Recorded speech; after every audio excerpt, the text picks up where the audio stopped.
very warm welcome to another video. Today we're talking about hormones and their effect on fat loss. So this is episode 3 of the Ironman Shred series. Now it's important to note that hormones are very tightly controlled and extremely well regulated within the body. And whenever the body undergoes a period of stress, we will see hormonal fluctuation, or when it's well rested, or even periods of overtraining, we're going to be seeing different fluctuations in our hormones, and not one hormone will be affected in isolation because all of these things affect one another. So it's very tightly controlled. Now, we're going to be starting with the anabolic hormones and how they affect fat loss in general. So the first one and the main player of metabolism are lipolysis, which is adipose fat tissue degradation or loss, is essentially thyroid hormone. So thyroid hormone is the main regulator of our metabolism, and it plays important roles in cardiovascular function, setting our basal metabolic rate, how many calories we're burning at rest. And of course, as a byproduct, is highly lipolytic. So it will burn fat when at optimal concentrations. And if you are hypothyroid, which means you're going to have low levels of thyroid hormone, you're going to be burning less fat at rest. And if you have higher levels of thyroid hormone, you're going to be burning more fat at rest. However, the caveat to that is that thyroid hormone will really burn all things equally, or, what I mean by that is it's going to, if you're hyperthyroid to the extent whereby you have too much active thyroid hormone, you will be catabolic in general. So you're going to be burning fat. You're also going to be burning through muscle. So healthy thyroid balance is always going to be the key. And basic physiology, we have the hypothalamic pituitary thyroid axis. So the hypothalamus sends thyrotropin releasing hormone to the pituitary gland, which then sends thyroid stimulating hormone, or TSH, and you can measure this on a blood test, to the thyroid gland itself, which is around about here in the neck or the throat. Obviously sits external to the esophagus. It's not in the throat itself, around about here. And the thyroid will then produce varying concentrations of T3 and T4. T4 mainly, and some percentage will be T3. Generally, T3 is the active version of thyroid hormone in the cells. T4 gets converted to T3 peripherally. So liver health is important for this. Lower cortisol, or not having high cortisol, is important for this. Testosterone can increase the conversion of T4 to T3. Growth hormone will significantly increase the conversion of T4 to T3. So it's not merely a case of just thyroid hormone gets pumped out. There's a whole bunch of, or a cascade of events from the hypothalamus, pituitary, thyroid gland, and then T4 actually getting converted to T3. So you can understand it's a highly complicated, or there's a few steps along the way. So therefore, ultimately things can go wrong along that process. However, the goal is that having healthy levels of T3, or active free T3 in the blood, which is the free version of the active thyroid hormone, will enable healthy fat loss. And not having too much but not having too little is always the goal. So thyroid balance should be a goal. The next anabolic hormone, and actually I shouldn't even put thyroid in the anabolic hormone category in general. It's really just a metabolic hormone. However, testosterone certainly is a anabolic hormone, or an anabolic hormone. And why is that the case? Well, testosterone will directly contribute to increased muscle protein synthesis, and it also has lipolytic effects in isolation, and also in conjunction with the next one there, estrogen. We need to have a healthy balance of testosterone to estrogen for men, and certainly as well estrogen to testosterone for women. Both men and women have testosterone and estrogen, whilst it's a common, we have this common, conception or perception that testosterone is a male hormone, estrogen is a female hormone, and that's true to an extent. However, they're found both in men and women, and just to varying concentrations. Men, of course, having much more testosterone than females, and etc. So with testosterone, again, we have the lipolytic effects, and ultimately, if you have low testosterone, you'll be, one, not building as much muscle tissue, or you may even be becoming catabolic in the sense that you'll be losing muscle tissue, but also you won't get those positive fat burning effects that comes with healthy levels of testosterone. When you measure these on a blood test, you want to be looking at free testosterone, you want to be looking at total testosterone and SHBG. How this all relates, I guess the main player here is free testosterone, what's actually available mainly in the blood. Total and SHBG play an important, I guess, or paint an important picture for us, because you can have very healthy levels of total testosterone. However, if you're chronically stressed, you're doing like a ketogenic diet, even undersleeping, all of these things can increase sex hormone binding globulin, which actually binds up a lot of the testosterone. And even in the presence of healthy total testosterone, you can have quite a low free testosterone relatively. So that's why getting all of these measures is important, and not just looking at the total in isolation. You want to be checking SHBG and also free T. Next one's estrogen, which we mentioned a little bit, alongside testosterone. However, estrogen balance is important for both men and women, and either extreme of estrogen imbalance, so too much or too little, will cause, or generally is associated with weight gain in females and also in males, and too little estrogen for both males and females can result in adipose tissue, or central, I guess, adipose tissue deposition. So, around the gut or the midline. Estrogen is also important for muscle building, and that's why it is an anabolic hormone. You do not want to have low estrogen, because you'll miss out on the fat burning effects, but also muscle building effects that come along with estrogen. When we see people having very low estrogen, they can give the look of being quite lean. However, that's mainly associated with water retention that comes with estrogen. It's not necessarily reflective of actual, fat loss or extreme low body fat percentages. So you do want a healthy balance of testosterone to estrogen. And again, that all comes through the healthy lifestyle factors of optimizing sleep, eating a well-balanced diet that doesn't skip out on carbohydrates, and all that kind of stuff. The next one's growth hormone, which as a proxy on a blood test, you can measure IGF-1. It's not the best reflection of growth hormone, but it's probably the easiest to get. How you can measure whether you have adequate growth hormone pulsations through a growth hormone stimulating test. However, that's quite, invasive in the sense that it takes a long time, and you essentially have to go into quite a low blood sugar state to do so. And, it's not necessarily going to be all that enjoyable. So you can get an IGF-1, which is a reflection generally of the levels of growth hormone in the body. However, that does, there's more to play with IGF-1 than merely growth hormone. However, it is a good measure. Growth hormone has direct fat burning effects. It also can help with some muscle protein synthesis. It's by no means as anabolic as something like testosterone. However, it does have those effects of increasing the active version of thyroid hormone, so T3 or free T3, and also increasing lipolysis, or the breakdown of fat tissue. How you can optimize growth hormone, I guess the main one is going to be optimizing sleep. So growth hormone, testosterone, thyroid hormones, all of these things are really, I guess, optimized during sleep itself. In the early nights of our deeper sleep, we have pulsations of growth hormone. We also have pulsations of luteinizing hormone, which increases testosterone in males, estrogen in females generally. So getting good quality, adequate, and long enough in duration sleep is very important for growth hormone optimization. The next one is insulin. Now, insulin is a highly anabolic hormone, probably the most anabolic of them all. And why this is the case is that, yes, it does help to, or it increases muscle protein synthesis, so it increases muscle building. However, it is one of the key players in terms of fat storage. And why this is important is kind of nuanced.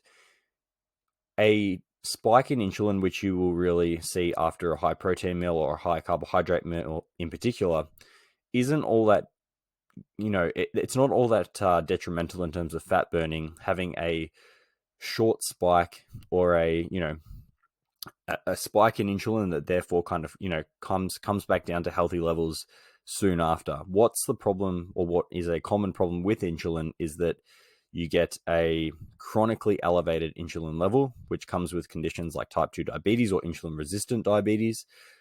where the insulin isn't doing its job as well as possible. And this can be in states of poor metabolic health, high cortisol, lack of sleep, obesity, etc.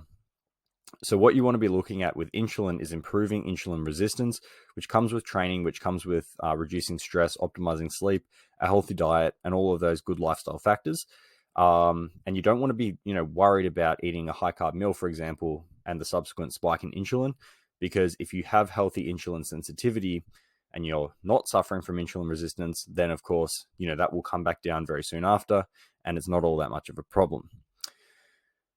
The next one we're going to look at, or the next category of hormones, are the catabolic hormones, or the stress hormones. So this is cortisol, prolactin, and then more short-term, adrenaline and epinephrine. So,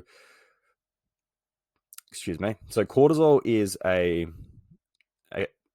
it is one of the acute stress hormones. However, in states of chronic stress, and this is where it becomes problematic, if we are chronically stressed, we can have chronically elevated cortisol. And essentially what this is going to do is put you in a catabolic state in terms of your muscle tissue or your lean muscle tissue, but it's also going to give you it's also going to predispose you to storing more fat on your body, particularly around the abdomen. And chronically elevated cortisol is a cause of fat gain. So you certainly don't want to be in a state of chronic stress. And if you can avoid that through avoiding things like overtraining, under eating, under sleeping, then having healthy levels of cortisol, not too little as well, but healthy levels, will aid in, overall metabolic health. And of course, we know that, chronic elevated cortisol can decrease testosterone, decrease growth hormone output, increase insulin resistance, which is not what we want, and wreak havoc on the thyroid hormones themselves. So therefore, cortisol is a big player in this game. Again, we've talked about it a lot in the previous episodes, but essentially, chronically high elevated cortisol is not something you want if your goal is fat loss and general metabolic health. Also, it's going to play detrimental effects on the brain, on the heart, cardiovascular system, etc. Next one's prolactin. So kind of tied closely to cortisol. If you're overtrained, if you're underslept, your prolactin will generally increase. Not in everyone, but in a lot of people it will. And again, that's going to be catabolic in terms of reducing testosterone and growth hormone and things like that. It's also going to be fat storing. So not something you want. And as well, it's important to note as well that, not only do these hormones play very strong metabolic roles, they also play very strong neurological roles. So their effect in the brain itself is not to be overlooked. So, for example, testosterone increases dopaminergic function, which increases motivation and drive. Prolactin is essentially going to inhibit dopamine function, dopamine signaling. If it's elevated, if you have elevated prolactin, you're going to reduce your dopamine signaling. If you reduce prolactin, you're going to elevate dopamine signaling. So these really on that seesaw with each other. So therefore, prolactin is going to be very inhibitory for your motivation and drive. And obviously, if you're looking for fat loss and performance benefits, then having reduced motivation and drive to go training, to eat well in states of high prolactin, for example, that come with chronic stress, that's not going to be something you want. So all of this really plays into the fact that hormones in general have, yes, metabolic effects and increase metabolic rate or decrease it depending on their balance. However, they also play very strong or very important roles in your neurological function or neurophysiological function in terms of motivation, drive, and general get up and go. The next one's adrenaline and epinephrine. So this is an acute stress hormone. So if you see if you get a phone call that you were dreading or something, your heart rate's going to spike up. You might start sweating. And this is all due to the functions of adrenaline or epinephrine, depending on where you are in the world. And this can be fat burning in the sense that it increases the metabolism in the short term. However, it's not like a long-term approach to fat burning, and it is also catabolic. So it will mobilize energy stores from muscle themselves, and it's not necessarily going to be on its own positive in terms of helping to maintain muscle whilst burning fat. It's generally going to put your body in a state of stress. And this is how many of the fat burning supplements work in terms of the thermogenic supplements. They work on increasing sympathetic signaling, which is adrenaline and noradrenaline. But again, a little bit technical there, or epinephrine, norepinephrine, increasing heart rate, increasing metabolic rate, increasing the general temperature of the body, and therefore suppressing appetite, but not necessarily a long-term approach to healthy fat loss and healthy metabolism. The next thing is the next category we're going to be talking about is the appetite regulating hormones. So leptin, ghrelin, and even one called GLP-1, which is glucagon-like peptide 1. Excuse me. So leptin is a satiety hormone. Again, these are very intrinsically associated with our circadian rhythms and our sleep patterns. However, we can become resistant to some of these hormones or increase our sensitivities to some of these hormones to a detrimental effect in metabolic conditions like obesity. So leptin will increase satiety and reduce your drive and motivation to go and eat more calories. Obviously, that's going to be good from a fat burning perspective, because you're not going to be overeating. You're not going to be putting more than your body needs generally, or that your metabolism requires on a daily basis. So improving leptin and leptin sensitivity, again, is a goal for fat burning, and reducing ghrelin generally. However, it's kind of nuanced, because not all of these hormones are necessarily good or evil in terms of their effects. Even prolactin, even ghrelin. Ghrelin, for example, increases growth hormone, which, is counterintuitive, because it's like, well, it's going to increase hunger. So that's going to increase fat storage generally if we overeat. But then also in states of fasting, we can have a release of ghrelin. And this is how many of the growth hormone releasing peptides work, by stimulating the ghrelin receptors and giving a pulsation of growth hormone. So that's why fasting can increase growth hormone, not majorly, but very acutely.